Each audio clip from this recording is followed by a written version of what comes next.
Looking at the smart city that Konza is, I am sure Minister Alice and your team, you will be looking at how the cities of the future will look like. We set high. I know we are transforming our cities in different parts of Kenya. We have 200 construction sites of affordable housing around Kenya, 170,000 housing units. We have a pipeline of 700,000 housing units already identified where they will be built in what parts of Kenya.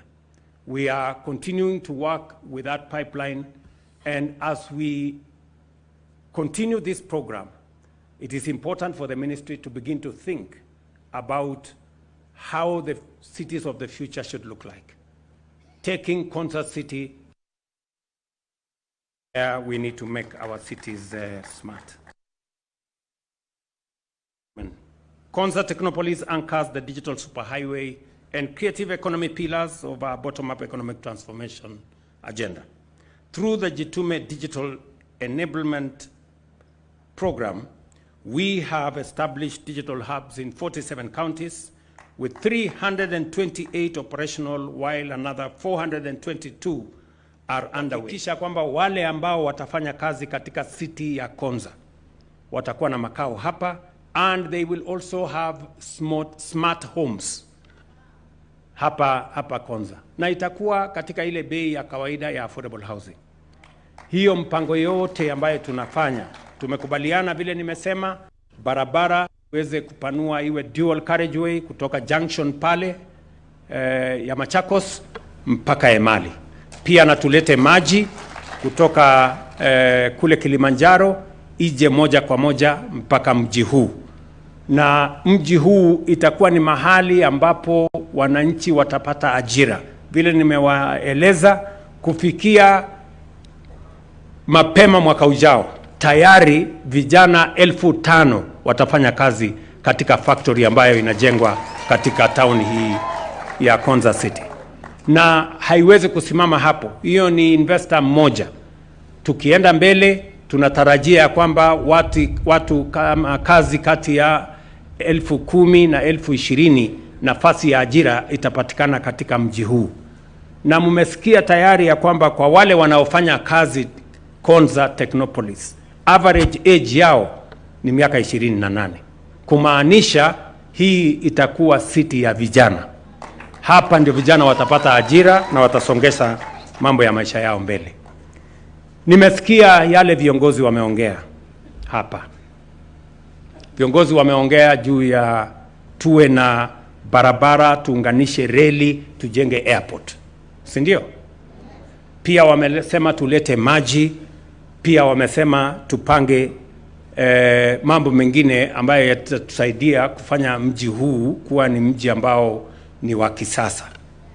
And that is the trend everywhere in Kenya. Is that we want more infrastructure. We want better delivery of water. We want a much more sustainable country in terms of food security. Everywhere in Kenya, we are also discussing about power. How do we deliver power to our homes? How do we have sufficient power to drive our transformation? And this is the conversation that we have been having as a country. I have had this conversation with many members of parliament in the Senate and the National Assembly. I have had this conversation with many leaders around Kenya, that it is time as a nation that there are 3 fundamental things that we must do, because it's time for us to move Kenya from being a third world country to a first world country. And I want you people to listen to me very carefully, because this is the moment, this is the generation, and this is the opportunity for us to move this country to the next level. We must do 3 things. Number 1, we do not have enough energy. We do not have enough electricity to transform our nation. Today, we have only 2,300 megawatts. On peak hours, we actually do not have enough power. Therefore, even as we bring more industries, even as we bring more manufacturing capability, and we are doing it just here in Konza, you've heard, there will be 5,000 people working here. I was in Vipingo. We're going to have another 10,000 people working there. They need more energy. We are going to be opening shortly Dongokundu. And when we finish in Dongokundu, which is just before December this year, we will go to the industrial city in Nakuru. And we have many county aggregation industrial parks. And we have other special economic zones that we are developing, because manufacturing is the next frontier and industrialization for export is the next frontier. But we cannot achieve that if we do not generate and distribute more energy. We therefore, as a country, urgently, within the next 5 to 7 years, we need 10,000 megawatts of energy as a matter of urgency if we have to move Kenya to the next level. That is number one. To generate 10,000 megawatts of energy, we need something like 1 trillion shillings. It's not a lot of money. We can find it.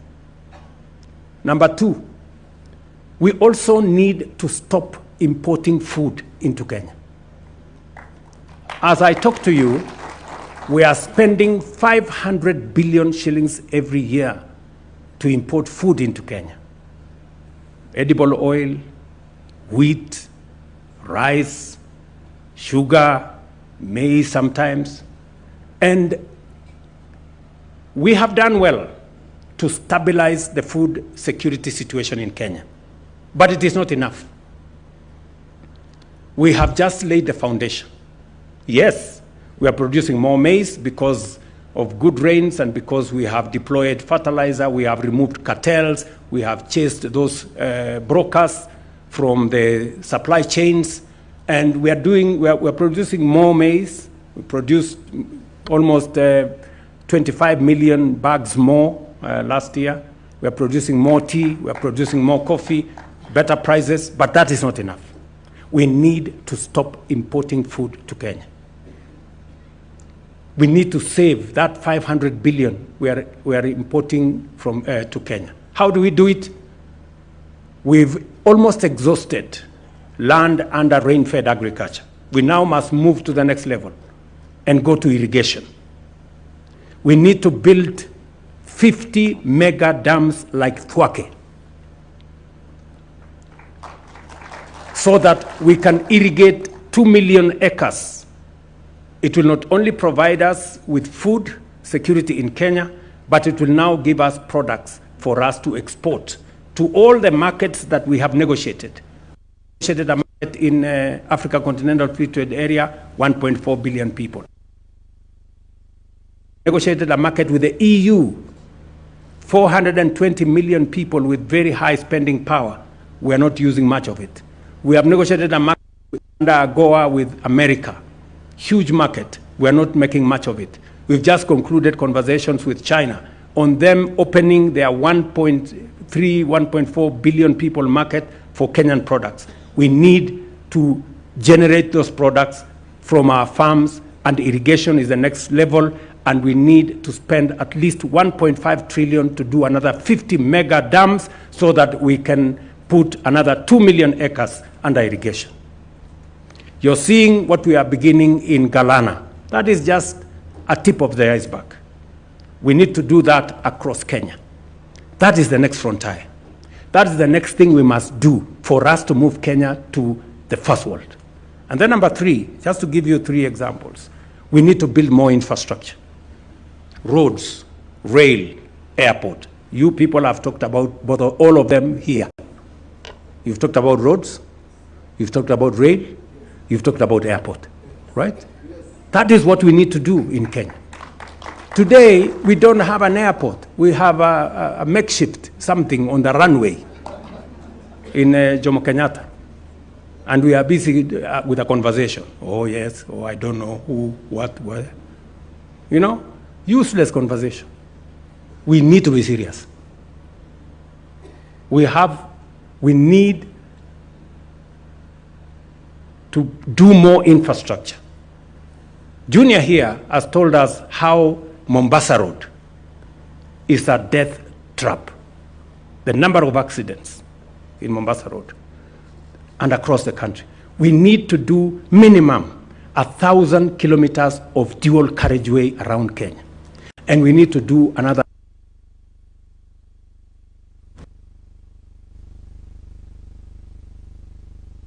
to Uganda. We need to expand more rail infrastructure. We need to do an airport in JKA and possibly an airport here in Konza. We need to expand our airport infrastructure. We need close to 1.5 trillion to be able to achieve that. So we must, good people, we must up our game. We must raise the bar. We must up our standard. We cannot continue to think about small things. And let me conclude by saying, where do we find the money to do this? Yes, we have what it takes to have the resources to do this within Kenya. Putting together resources from our budget, building resources from our private sector, putting together resources from our privatization, we will be able to create a big pool of resources that we can use in an innovative manner, like all other countries have done, if we put it together under a national infrastructure fund. And shortly, we will be taking to Parliament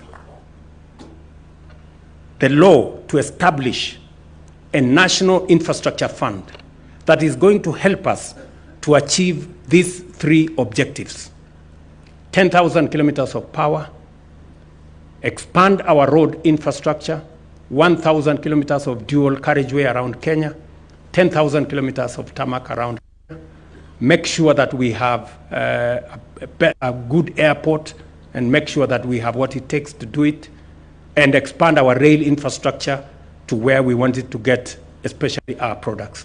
And number three, to generate sufficient water from 50 mega dams around Kenya that will generate for us at least 2,000 megawatts and also enable us to do 2 million acres extra of land under irrigation. That is how we are going to move this country into the future. And we can do it in our lifetime, as I have said. All these things we have done. Korea, they are sitting here to us, they did it. Korea was exactly like Kenya. This Korea you see here was exactly like Kenya in 1963. Tulikuwa sawa na hawa watu wa Korea. 1963, GDP yetu ilikuwa sawa. Wao ni watu wa kilimo kama sisi. Lakini leo uchumi ya Korea ni 20 times that of Kenya. Munaona iko makosa mahali fulani? Yes. We must ask ourselves, what did Korea... Sasa, just imagine. Watu tulikuwa sawa 1963. Saa hii tunaenda kwao kukopa pesa. Just imagine. Iko shida ama hakuna shida hii Kenya? Please, tafadhali nawaomba wa Kenya wenzangu, tukubaliane, tubadilishe hii nchi. Tuache siasa ndogo ambaye haitusaidii. Siasa ya ukabila, siasa ya chuki, siasa ya kugawanya watu, siasa hiyo. Watu wengi hawa ambao wanazurura kutusumbua, wanatusumbua kwa maduka huko, wanaongea mambo ya ovyo. Hakuna kitu wanaongea. You know? Ama namna gani? So, tafadhali, mimi nawaomba, viongozi sisi wote, tuamini Mungu, na tujiamini wenyewe, na tuamini taifa letu la Kenya. Tunaweza kuibadilisha hii taifa, sisi wote tukiweko. Sijui kama tunaelewana jameni. Hakuna haja hii ugomvi kidogo kidogo. Kama wewe ni kiongozi, na uko na sera na mpango tofauti bora kuliko hii yetu, tueleze. Usiseme ati mpango yako ni kuja kuondoa affordable housing. Sasa hiyo ni ujinga. You know, think, if William Ruto wants to do a million house or 3 million, don't tell us you are going to bring down what William Ruto is doing. That is stupidity. Ama namna gani jameni? Na sitaki kusema sana mambo hii ya siasa, lakini leo tumekuja hapa kwa hiyo mpango. And that is why I must tell you that we want to pull together. Uliza viongozi wote. Kwa mfano, tuko na mpango ambayo tumeweka inaitwa Nyota. Tumeketi chini na tumekubaliana hii ni mpango ya serikali. Wametupatia loan. Usikia watu wengine wanasema ati ni project ya World Bank. Project ya World Bank gani? Mtu akupatia benki kupatia pesa uende ujenge nyumba, hiyo nyumba ni ya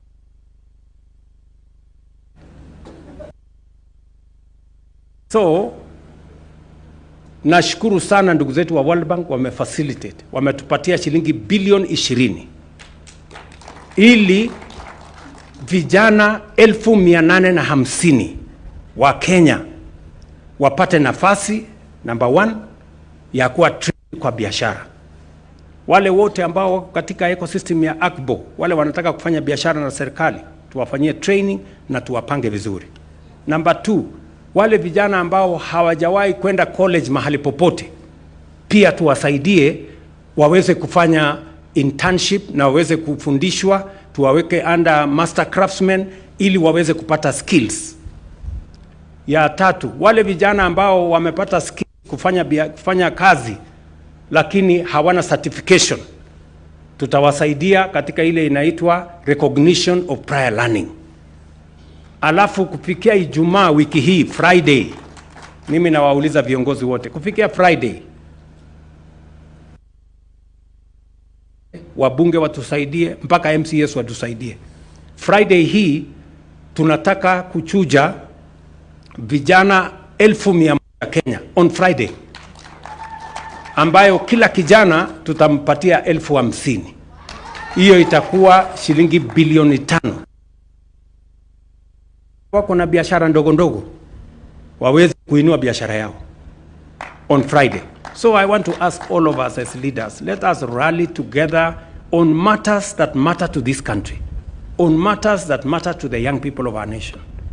It is not necessary for us to look at our young people as if they are saying anything. They are young people. The young people of Kenya have a point. They are tired of mediocrity, of small thinking, of the usual, of the average. They want us to up our game so that we can create opportunities for them to go into the future and to make their contribution to the development of our nation. So, fellow leaders, I really want to persuade you that let us look at, this is not about political parties. This is about the young people of Kenya. Let us focus and let us work with them. Mimi nataka niwashukuru sana wananchi wa hapa. Poleni, nilishangaa sana, kumbe tungeanza na kuzungumza hapa ndio muende zeni nyumbani ndio tuende tufanye ile kazi nyingine. Mumengoja sana na nilikuwa nauliza hawa viongozi si hawa wananchi tumewakosea. Lakini najua kuna maneno watafanya hivyo. Asante. Lakini mnajua next week mimi nitakuwa sehemu hii. Nakuja hapa Ukambani kwa mambo ya maendeleo. Mnajua Jumatatu ijayo kama leo tutakuwa Kitui kwenye siku ya mashujaa. Pangana na mambo yale mengine. Asanteni sana kwa kutupokea. It's now my great honor and privilege to officially declare phase 1 of Konza Technopilis officially launched. Thank you very much. Congratulations.